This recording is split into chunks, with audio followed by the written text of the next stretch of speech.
Our solution to the clean water and sanitation problem will have a greater efficacy than other programs because we will be addressing a large problem, sanitation. We are not merely providing one tool, but multiple tools that will foster dignity and empowerment for those that get involved. We have also carefully planned the type of water, well, and sanitation that would be most beneficial in this region. We have taken into account who will maintain the area and who will administer the education. In other words, our plan is centered on principles of self-reliance. We will enlist local, dependable leaders in the community to follow through with the public work. This will promote feelings of self-reliance and capability. Ghanaian people are very sensitive to direct teaching. They prefer a more indirect way of communication. Having reliable community members be the leaders will teach by example. They will also be aware of the metaphors, stories, and other cultural norms that will help other community members trust and envision changes. They are very community-minded.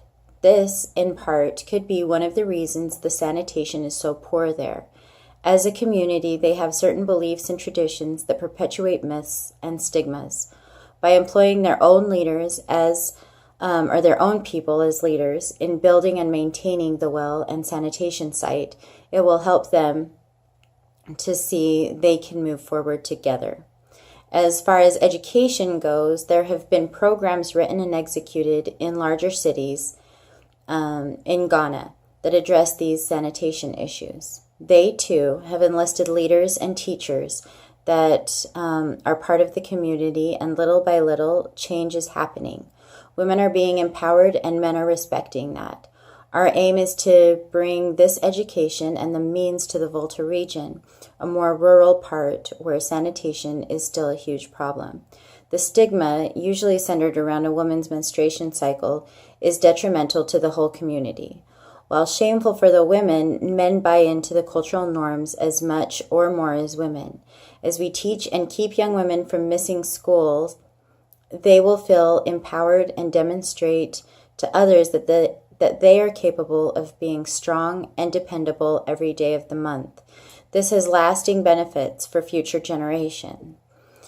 As education is being implemented in other parts of the country, people are getting more comfortable in talking about women's sanitation issues.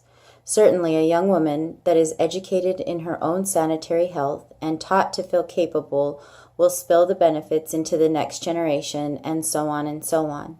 Women's sanitation issues are a community's problem because when a young woman is home from school, she is not learning.